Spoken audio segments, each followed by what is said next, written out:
Sometimes the most shocking moments arrive quietly, disguised as ordinary knocks on your door. But when I opened mine that Tuesday afternoon, I knew immediately that this was the reckoning I'd both dreaded and anticipated for over a decade. Standing on the pristine marble steps of my oceanfront mansion were two people I barely recognized, yet knew intimately. My daughter Eleanor clutched a worn purse against her chest, while her husband Gregory's eyes darted hungrily past me, cataloging every visible luxury in my home. Their clothes hung loose on frames that spoke of recent weight loss, worry lines etched deeper than the 12 years that had passed since I'd last seen them. The desperation radiating from their forced smiles was almost palpable. "Mother," Eleanor whispered, her voice carrying a tremor I remembered from her childhood nightmares. "We desperately need to speak with you." For over a decade, these two individuals had systematically erased me from their existence. No holiday calls, no birthday wishes, no introductions to the grandchildren I'd never met. They'd built their perfect family fortress while I survived on the outside, selling homemade pastries at weekend farmers markets, my calloused hands testament to the reality they'd abandoned me to face alone. But now, having learned of my sudden windfall, they materialized like vultures circling fresh opportunity. "You want to talk?" I repeated, allowing the words to settle between us like dust. How remarkably convenient, after 12 years of absolute silence. The color fled their faces as though I'd slapped them. Gregory tugged at his wrinkled collar, obviously unprepared for anything other than my grateful tears and immediate capitulation. Their eyes betrayed the calculation behind this visit, the careful planning that had brought them to my doorstep only after news of my inheritance had reached their ears. During those 12 years of enforced exile, I'd built my survival around a simple routine. Dawn would find me in my tiny kitchen, kneading pie dough with the same methodical precision I'd once used preparing Eleanor's childhood lunches. Apple cinnamon, pumpkin spice, chocolate silk, each recipe a meditation that kept despair at bay. Sundays at the farmer's market became my lifeline to human connection, where other forgotten mothers would gather around my booth, sharing stories of children who'd outgrown their need for unconditional love. The transformation had begun subtly after Eleanor met Gregory at her corporate office. Initially, he charmed me completely, addressing me as his beloved mother-in-law, praising my holiday casseroles while secretly architecting my removal from their lives. Gradually, strategically, he inserted himself between Eleanor and me like a slow-acting poison. Weekend visits became impossible due to his sudden work emergencies.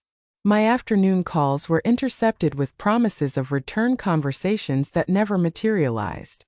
Invitations were mysteriously misplaced, plans canceled for increasingly elaborate excuses. What began as minor oversights evolved into deliberate exclusions. Eleanor's MBA graduation celebration. "Oh, Mom, we assumed you had other commitments." The baby shower for my first granddaughter. It was very intimate, just college friends. That same granddaughter's communion. Everything was so rushed, we completely forgot. Each excuse pierced my heart like perfectly wrapped daggers, delivered with apologetic smiles that fooled no one, least of all me. I'd smile, nod understanding, and pretend their reasons satisfied me. "Don't worry, sweetheart. Next time will be different." But next time never arrived, and my phone remained as silent as the cemetery where my husband rested. Now I gestured them inside, watching their eyes widen at the Italian marble floors, the panoramic ocean views, the custom furniture that cost more than their annual income. Eleanor trailed behind Gregory like a shadow, while he appraised every detail with barely concealed avarice.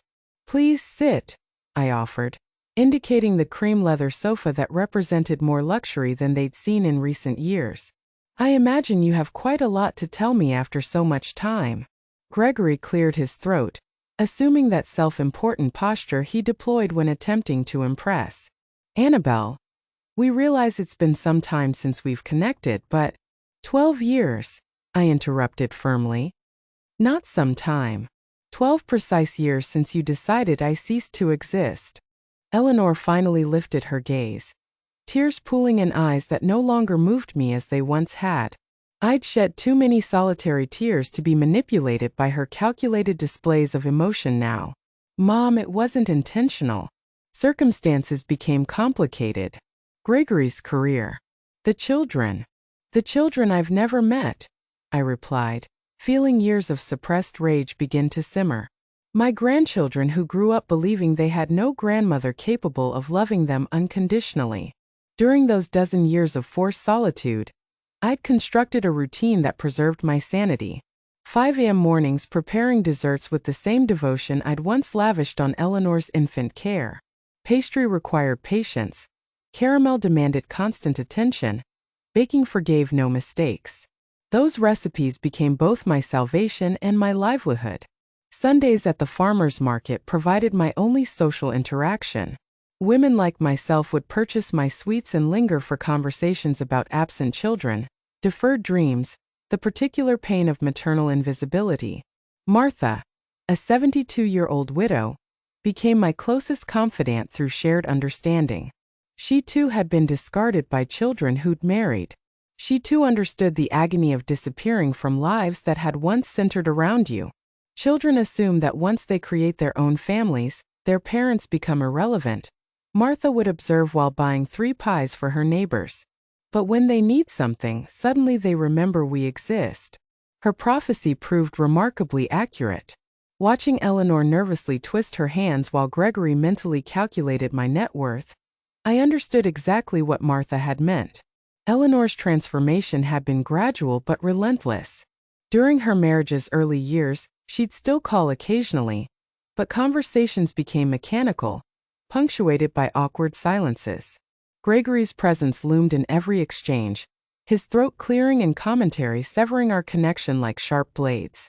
"Your mother always creates drama," I'd overheard him comment when Eleanor thought she'd disconnected. "My mother never bothers us with personal problems." Personal problems. That's how Gregory categorized my loneliness, my natural desire to maintain contact with my only child, my need to participate in her new family. Everything I felt and required had been reduced to inconvenient personal problems disrupting their marital perfection. Family invitations arrived less frequently until they vanished entirely. First Thanksgiving. "This year will be small, Mom. Just the 4 of us." Then Christmas. "The kids are sick. We should postpone." Then birthdays. Gregory's work has complicated everything. Eleanor developed exceptional skill at making every rejection sound reasonable, every exclusion temporary, every abandonment beneficial to me. "We don't want you feeling obligated to come, Mom. You're old enough to rest and enjoy your peace." My peace and quiet. As if loneliness were a gift I'd requested. As if waking to silence every morning represented my idea of happiness. As if cooking for one and eating before the television defined my vision of fulfillment. Years passed like unread calendar pages. My routine became so predictable that even the mailman knew exactly when I'd water my balcony plants. Monday, apple pies. Tuesday, flavored gelatin salads. Wednesday, chocolate fudge cakes that sold immediately. Thursday, muffins that perfumed my entire apartment. Friday, pumpkin spice turnovers. Saturday, market preparation. Sunday, sales conversations, temporary relief from the void in my chest. Yet profound loneliness struck at unexpected moments. Entire nights spent staring at phones that never rang, waiting for messages that never arrived. Christmas is celebrated with television specials and artificial trees I decorated alone. New Year's welcomed with lukewarm champagne and renewed hope that this might be reunion year. The sharpest pain arrived witnessing complete families at parks, hearing other grandmothers discuss their grandchildren, passing toy stores while wondering about mine. Eleanor had 3 children I knew only through blurry social media photos viewed from fake accounts, spying on my own family like a criminal. "Mom," Eleanor's voice returned me to the present. "We know we made mistakes." Mistakes. The word exploded from my mouth. Erasing your mother from your life for 12 years was a mistake? Denying your children their grandmother's love was a mistake? Gregory shifted uncomfortably, finally realizing this conversation wouldn't unfold as planned. His eyes continued scanning my living room, calculating, evaluating, strategizing like the expert manipulator he'd always been. "They weren't mistakes," I continued. feeling truth pour from my throat like molten lava after years of containment. They were conscious, calculated, cruel decisions. You chose to erase me from your lives like obsolete furniture no longer useful to you. Eleanor began sobbing, but her tears no longer possessed the power to disarm me. I'd cried alone too many nights, wondering what I'd done wrong, how I'd failed as a mother, why my unconditional love hadn't been enough to preserve our family. Mom, please let us explain, Eleanor attempted through sobs. Explain what? My voice rose beyond my control. Will you explain why I missed my granddaughter's first steps? Why I wasn't there when my grandson lost his first tooth? Why I spent 12 Christmases cooking for no one while you built family memories without me? Gregory finally spoke using that condescending tone he'd perfected. Annabelle, we understand you feel hurt, but families sometimes need space to grow. It wasn't personal against you. The laugh escaping my throat sounded so bitter it surprised even me. Nothing personal, Gregory. You transformed my daughter into a stranger. You poisoned her heart against me. You decided I had no place in the life you were building. I remembered with painful clarity the day Eleanor delivered her final decision. A rainy Tuesday in October exactly 12 years ago. She'd arrived at my apartment wearing an expression I'd never seen before. Cold, distant, as if fulfilling an unpleasant obligation. Mom, Gregory and I have been discussing this. She'd begun without accepting the coffee I'd prepared as always. We think it's better if you have less contact with us for a while. Less contact? I'd asked, feeling the world tilt beneath my feet. What does that mean? It means you're no longer welcome in our house. It means we don't want constant calls. It means we need space to be a family without external interference. External interference? That's what my own daughter had called me. Not her mother who'd carried her 9 months, who'd spent sleepless nights during her fevers, who'd worked double shifts for her college tuition. Eleanor, I don't understand what I've done wrong, how I've failed you. My voice had broken, but she'd remained impassive. It's not about what you've done wrong, Mom. It's about what's best for my marriage and children. Gregory needs to know I prioritize our nuclear family over anyone else. Anyone else? That's what I'd become to my daughter. Anyone else? But Eleanor, I'm your mother. I'm your children's grandmother. I'm not a stranger threatening your marriage. Gregory says mothers-in-law always cause problems in young marriages. He says it's better establishing clear boundaries from the beginning. Gregory says. Gregory thinks. Gregory needs.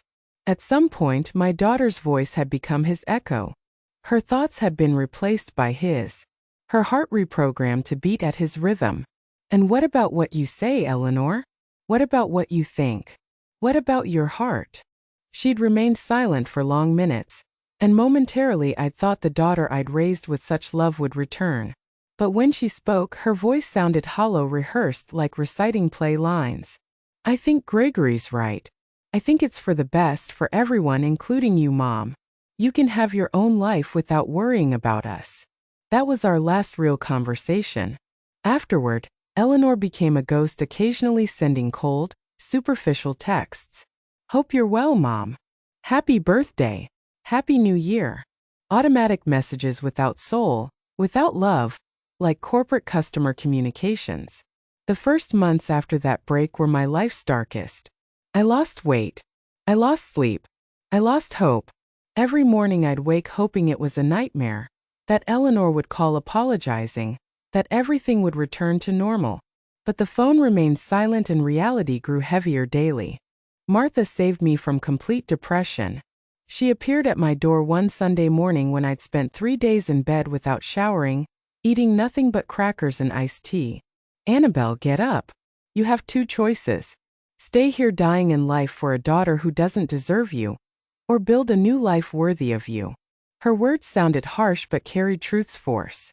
That afternoon, she helped me clean my apartment, organize my recipes, and plan my new dessert business. If you're going to suffer, she'd said while we beat our first pie filling in months, do it while accomplishing something productive. My new life began slowly, painfully, but with determination. Every pie I sold was a step toward emotional independence. Every satisfied customer was a small personal victory. Every dollar earned proved I had value, even if my own daughter couldn't see it. Sundays at the market became my weekly therapy. Ladies buying my desserts became my new chosen family. We shared stories of ungrateful children, marriages that divided families, the loneliness of being mothers in a society that discards you when you're no longer useful.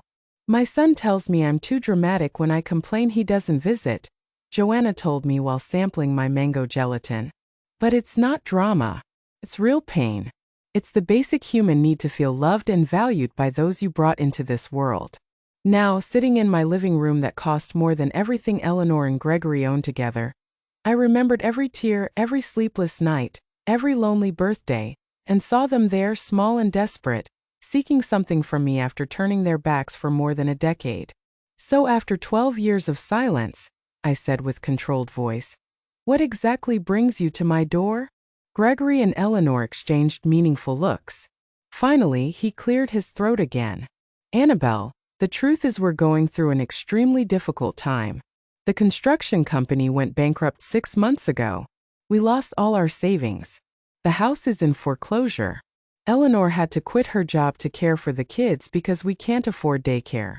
We're living with my parents, but they have financial problems too." Eleanor nodded desperately, as if confirming their misfortune would automatically generate my compassion. "Mom, the kids ask why they don't have their own room, why Daddy's always angry, why Mommy cries at night. We don't know what to do." "Ah," I said, leaning back in my Italian leather armchair. "So now I'm useful. Now I exist, now I'm family. How convenient." During those 12 years of ostracism, I developed special ability to read between lines, to detect emotional manipulation, to protect myself from people who only approached when needing something. The market ladies had taught me that children often return to parents when life strikes them, not from genuine love, but pure convenience. "It's not like that, Mom," Eleanor protested, her voice breaking. "I've always loved you. I've always thought of you. It was just the circumstances." "Let's discuss circumstances, Eleanor," I interrupted with a smile that didn't reach my eyes. "When your first son had pneumonia 8 years ago and was hospitalized for a week, where was I? When your second son broke his arm playing soccer 5 years ago, did you call me? When your youngest daughter had school problems last year, did you think to ask her grandmother's advice?" Each question was an arrow aimed at her guilt center. Eleanor paled with each one because she knew the answer was identical. She hadn't thought of me during any difficult moment in their lives. Only now, when they needed money, when their world was crumbling financially, had they remembered having a mother. "We knew you had financial problems," Gregory muttered, attempting to justify the unjustifiable. "We didn't want burdening you when you could barely support yourself selling desserts." His comment's audacity left me speechless momentarily. Not only had they justified my exclusion because of my poverty, but now they had the nerve admitting it openly, as if it were valid reason to abandon a loved one. "I see," I said with surprising calmness. "So I wasn't good enough when I was poor, but now that you know about my new financial situation, I'm suddenly valuable enough for a visit." The truth about my economic transformation was something they couldn't imagine. 3 months ago, while preparing pies for Sunday sales, I'd received a call that changed my destiny forever. A city lawyer informed me of my Aunt Joan's death, my late father's sister who'd lived in the United States for 50 years without our family knowing much about her. Aunt Joan had been the family's black sheep, the one who'd left young seeking the American dream and never returned. For decades, we'd only received occasional Christmas postcards, never really knowing how she'd fared. It turned out she'd done extraordinarily well. The inheritance included a Los Angeles house that sold for $1.5 million, bank accounts with another $500,000, and various investments totaling another $2 million. Overnight, I'd gone from counting pennies for dessert ingredients to having more money than I'd ever dreamed of possessing. But the most important part of that inheritance wasn't the money. It was the letter Aunt Joan had left specifically for me. In that letter, she told me how she'd followed my life through social media, how she'd seen my loneliness, my family's abandonment, my daily struggle to survive. She explained she'd decided to leave me everything because she recognized in me the same strong woman she'd been, Someone who'd been underestimated and abandoned by family, but had never surrendered. Annabelle, the letter said in a 92-year-old woman's shaky handwriting, I have seen how your daughter has treated you. I have seen your dignity and loneliness. This money is for you to live your final years as the queen you always were, not as the beggar they wanted you to be. With that inheritance, I'd bought this oceanside house, a place where I could wake every morning listening to waves and breathing fresh air, free from painful memories and toxic people. For the first time in 12 years, I slept in complete peace. Mom, Eleanor tried approaching me, but I raised my hand, stopping her. I know we made terrible mistakes. I know we hurt you in unforgivable ways, but we're family. Blood. Blood, I interrupted with bitter laughter. Eleanor, blood means nothing without respect, without love, without consideration. You turned our family connection into wet paper you threw in the trash when it no longer suited you. Gregory leaned forward, adopting calculated vulnerability he'd probably practiced in mirrors. Annabelle, we understand your pain. We understand your anger, but the children are innocent in all this. They don't deserve suffering for our mistakes. There it was, the card he'd saved for last. The children, my unknown grandchildren, the most powerful emotional manipulation in their arsenal. They knew mentioning the little ones could soften my heart, hardened by years of neglect. The children? I asked, feeling mixture of pain and rage stir in my chest. The same children who grew up without knowing they had a grandmother who would have loved them unconditionally? The same children denied their grandmother's love, wisdom, and care all these years. Eleanor began sobbing again, but this time her tears seemed genuine, heavy with real guilt's weight. Mom, we didn't think about long-term consequences. Gregory said it was better for the marriage, that mothers-in-law always caused problems. Gregory said. I repeated, looking directly at the man who'd orchestrated my relationship's destruction with my daughter. Gregory thought. Gregory decided. And where was your own voice, Eleanor? Where was your own heart? My voice got lost somewhere between promises of perfect marriage and fear of contradicting my husband. Eleanor admitted with honesty that momentarily disarmed me. But Mom, now I realize everything we lost. The kids ask why they don't have a grandmother because their friends talk about theirs and they don't know any. Her words were daggers straight to my heart. But I'd learned not to let pain cloud my judgment. For 12 years I'd fantasized about this moment, Eleanor's return, acknowledgement of her mistake, the chance to meet my grandchildren. But now that it was happening, I realized it came too late and for wrong reasons. Do you know how many of my grandchildren's birthdays I missed, while you built your perfect family without external interference? I asked, my voice hardening with each word. Do you know how many nights I stayed awake imagining what their voices, their laughs, their personalities would be like? Do you know how many toys I bought and stored in boxes, waiting for days that never came? Gregory shifted nervously, clearly uncomfortable with the conversation's direction. His emotional softening plan wasn't working as hoped, and I could see him mentally calculating his next manipulative move. Annabelle, we understand you're hurt. He intervened with that condescending voice he perfected. But now we can change all that. The children can meet you. They can spend time with you. We can be a family again. A family, I repeated, savoring his words' irony. You mean the kind of family where the grandmother is welcome only when she has money to solve irresponsible adults' problems? The house filled with tense silence. Through large windows I could see ocean waves breaking against rocks, a constant reminder of my new freedom and hard-won independence. This place represented everything I'd achieved without them, everything I'd built from my abandonment's ashes. During these 3 months living by the sea, I'd developed a completely new routine. I woke each morning to seagulls' sounds, not loneliness's silent cry. I prepared coffee in a kitchen equipped with the best appliances, not in the small space where I'd counted every penny for basic ingredients. I walked beaches at sunset, feeling sand between my toes and salty wind in my hair, free from emotional heaviness I'd carried for years. I'd also started helping other older women who, like me, had been abandoned by their families. Martha had moved into an apartment near my house, and together we'd created a small support group for ladies in similar situations. Wednesday afternoons, we'd gather in my living room to share stories, emotional survival strategies, and of course, my homemade desserts. Freedom, Martha had told me during one of those meetings, is realizing you don't need approval from those who hurt you to be happy. Her words had resonated in my heart like a truth bell. For the first time in decades, I was living for myself. Not waiting for calls that never came. Not cooking for children who didn't visit. Not dreaming of family reunions that existed only in my imagination. Mom! Eleanor approached my armchair's edge, her eyes red from crying. I know I don't deserve your forgiveness. I know I don't deserve a second chance. But I swear on my children that if you help us now, things will be different. I will be different. Different how? I asked, keeping my voice cold and controlled. Different until you solve your financial problems and don't need me anymore? Different until Gregory decides again that I'm interference in his perfect marriage. Gregory stood up abruptly, finally showing his true nature when he realized his manipulation strategy wasn't working. Look, Annabelle, I understand you have resentments, but reality is that we all make mistakes in families.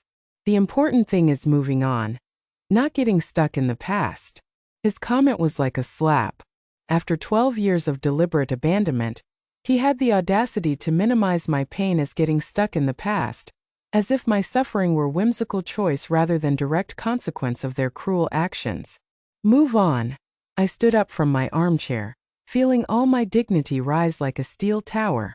Gregory, I have already moved on. I built a new life without you. I found peace without your presence. I discovered my worth without your validation. Eleanor covered her face with her hands, sobbing with desperation that would have broken my heart years ago. But the heart they'd known had died slowly over 12 years of indifference and been reborn as something stronger, wiser, more selective with its love. You don't understand, do you? I continued, walking toward the window overlooking the ocean. You came here expecting to find the same broken woman you abandoned 12 years ago. You expected to find someone so desperate for family love that she'd be willing to pay any price for a few affection crumbs. The truth was that during the first years after their abandonment, I would indeed have been willing to pay any price. I would have mortgaged my soul for a phone call from Eleanor. I would have sold everything I owned for an afternoon with my grandchildren. I would have begged forgiveness for offenses I never committed just to be part of their lives again. But time and pain had taught me valuable lessons about self-love and personal dignity. Afternoons with Martha and other ladies had shown me that family abandonment was more common than I'd thought, and that surviving it was not only possible, but could be the beginning of more authentic and satisfying life. For years I blamed myself, I confessed, still looking out at the ocean. I thought I'd failed as a mother, that I'd been too meddlesome, too present, too loving. I tortured myself looking for the exact moment I lost my daughter. I turned to face them directly, and I could see how my words were affecting them differently. Eleanor seemed genuinely devastated, as if finally understanding the magnitude of damage they'd caused. Gregory, however, showed signs of impatience and frustration, clearly calculating whether continuing this strategy was worthwhile, or if he should try a different approach. But eventually I understood the truth, I continued. I didn't lose my daughter because of something I did wrong. I lost her because she chose a man who considered having a present mother-in-law a threat to his fragile masculinity. I lost her because she valued her husband's approval more than her mother's love. Eleanor stood up, swaying as if my words were physical blows. Mom, it's not like that. I never stopped loving you. I just got confused. Gregory made me believe it was for everyone's best. Gregory manipulated you. I corrected her. But you allowed him to do it. You chose to believe his lies because they were more comfortable than defending your mother. You preferred the artificial peace of a controlling marriage over the discomfort of setting healthy boundaries with your husband. The silence following my words was deafening. I could hear the wall clocks ticking, waves' distant sound, Eleanor's agitated breathing. Gregory had adopted that rigid posture he used when feeling cornered, preparing to counterattack or retreat strategically. So what do you want from us? Gregory finally asked, abandoning any pretense of remorse or vulnerability. Do you want us to grovel? Do you want to humiliate us as revenge for the past? His question revealed exactly what I'd expected from him. It wasn't about repairing emotional damage or rebuilding family relationships. It was a transaction, a negotiation where he expected to pay minimum price necessary to obtain maximum financial benefit. "I don't want your humiliation, Gregory," I replied with serenity that visibly disarmed him. "What I want is something you probably can't give. Genuine respect, unconditional love, and acknowledgement that you spent 12 years treating me like garbage." Eleanor rose from the sofa with trembling movements, approaching me with extended hands as if wanting to touch me but not daring. "Mom, I can give you that. I do recognize all the harm we did to you. I've spent these last months awake at night, remembering every cruel moment, every call I didn't return, every invitation I never sent." "These last months," I interrupted, noticing her confession's specificity. "What happened exactly 3 months ago that made you remember you had an abandoned mother?" Color drained from her face as if she'd been caught in a lie. Gregory shot her a warning look, but it was too late. I detected the inconsistency in her story of spontaneous repentance. Eleanor stammered, desperately searching for right words. "You found out about my inheritance." I completed the sentence for her, feeling all puzzle pieces fall perfectly into place. "Someone told you about my new house, about my new financial situation. That's why you're here. Not for love, not for genuine remorse, but because you discovered that the mother you abandoned now has money." Gregory tried taking control of the situation again, but his vulnerability mask had cracked completely. "Annabelle, that's not true. Of course we heard about your good fortune, and we're glad knowing you're well, but we came." "Why did you come?" I interrupted with coldness that cut like a blade. "You came because you're broke. You came because you desperately need money and I am your last resort. You came because you calculated that 12 years of abandonment could be forgiven with a few well-acted tears and empty reconciliation promises." The truth about how they'd found out about my new situation had come to me the week before through Martha. Her niece worked at the bank where my inheritance transfer had been handled and had overheard conversations about the lady who sold pies and now had millions of dollars. Gossip travels fast in small towns, especially when involving such dramatic economic transformations.